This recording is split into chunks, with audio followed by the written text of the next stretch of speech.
Hey there, good morning. Welcome to the JeepSolid garage. We are installing the NP231 transfer case with my brand new slip yoke eliminator from Rough Country. Let's raise this up a little bit. So I have a video on installing the slip yoke eliminator kit on this. That'll be linked in the description below. I did not initially think this had a gasket that went here, but it does. Last person that was here put RTV on and actually gummed up the little weep hole down on the bottom there. But there's a little gasket that comes with it. With the transfer, I did a transfer case rebuild on this as well. This gasket fortunately only goes on one way. The holes are offset, so let's figure out what way that is. Once you find the right direction, the little gasket just slips right on there. Yeah, like I said, the last owner put RTV here, and actually I ended up with a leak here, so I also replaced the transfer case, a transmission output seal, and rebuilt the entire transfer case here. So let's get this up in place, get a few of our bolts in. These guys are all 15 millimeter. And then we'll talk a little bit more about what this slip yoke eliminator is going to do for me. So the slip yoke eliminator does exactly that, eliminates the slip yoke off of the transfer case. It doesn't actually totally get rid of your slip yoke because the slip yoke joint, because it just moves it down onto the drive shaft. But what that'll do is it shortens up my transfer case, which will create a better drive angle. So if my transfer case is coming out like that, and my drive shaft is going down to your differential, if you have a longer transfer case, it makes that angle steeper to get down to your axle. If you shorten the tail housing of the transfer case, then you get a better angle on your drive shaft. It's not so sharp, which is better on those U-joints on your drive shaft, and it'll cut down vibration that you'll get with rough angles. The other thing that it'll do is it'll allow me to tuck my transfer case and transmission up just a little bit higher, because my current setup, my skid plate, I've got little drop-down spacers that are about, I don't know, how big are those guys, 1.5 inches, maybe 2 inches. So it drops your transfer case down a little bit after you've done a lift on your Jeep to help you not get those bad drive angles. So this will definitely be an improvement, but the other thing we're gonna have to do is order a new drive shaft. So here's my skid plate and those little spacers. I'm gonna be able to get rid of these, and they're, yeah, a little over an inch, 1.25 inches maybe. So I'll be able to tuck the skid plate, transfer case, transmission, all that up another 1.25 inches. That'll be great. And a little correction there, the 15 millimeter is starting to slip a little bit, so 9/16. This fits much better. And being that we're on the passenger side here, we have one sensor to the transmission to hook up. Take care of that real quick. And then make sure our tubing here for our vent and other connections for the transfer case are going up and over, not getting in the way of the shift lever there. We'll go over to the other side and get those hooked up. Now here on the driver's side, back by our tail housing here on our transfer case, we'll hook up our speed sensor. And then around the front side of the transfer case, we've got some vacuum lines here and vent tubing. Where's my vent tubing?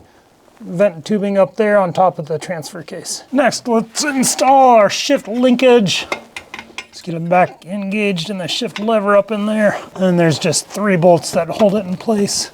If I can maneuver it around. There we go.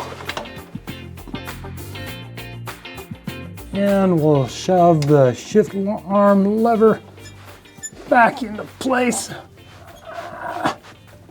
Sometimes a little WD-40 on that grommet up there will help. Well, you know what? I can't get my front drive shaft in yet because engine, transmission, everything's down too low. So let's get our transmission mount back in here. So this will just help me kind of pull the exhaust over a little bit where it's supposed to be. And see, I need to go that way a good inch. And get a clamp and pull that exhaust over.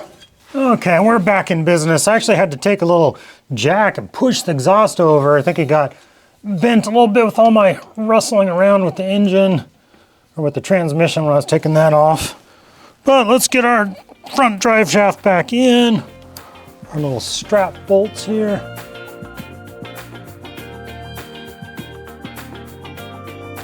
All right, drive shaft is installed. Let's get our transmission jack out of here. We got another jack stand under there holding the transmission, so we can pull this out and get our skid plate in place.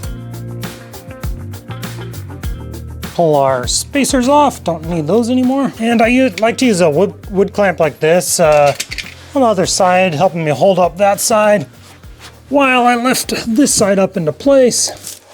It's just like having an extra set of hands. Got a little anti-seize on my bolts here.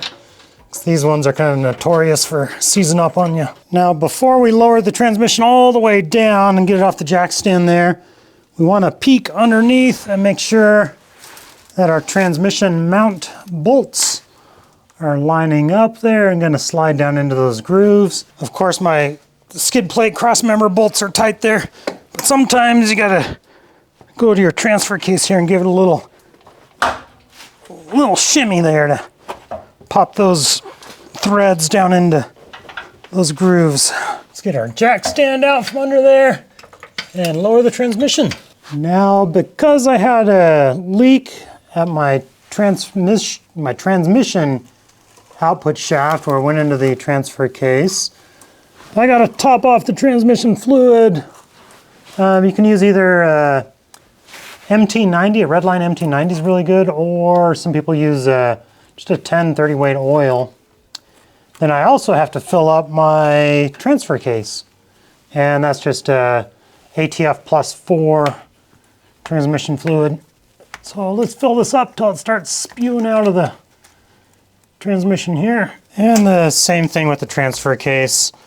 I'm going to fill it up with our ATF until it starts dribbling out of the fill hole there. That's how we know it's full. All right, got that all filled up. So now I've got myself a nice little 2-wheel drive vehicle, because this drive shaft is no longer gonna work. I'm gonna have to order myself a new drive shaft. I'm gonna measure it out. Obviously, I got to realign the differential there, get that aiming towards this transfer case. But the nice thing about this setup is we can still take it for a drive.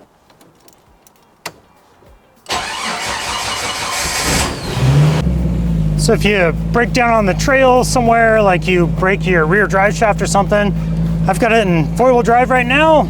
Rear drive shaft is disconnected, so I'm only using the front drive shaft, so got a front-wheel drive vehicle right now.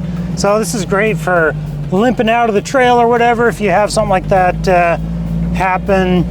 If you don't have the slip yoke eliminator, you have just, if you pull your rear drive shaft, you're just gonna spew transfer case fluid out. But putting that slip yoke eliminator on there, that yoke on the end, now I've got front wheel drive.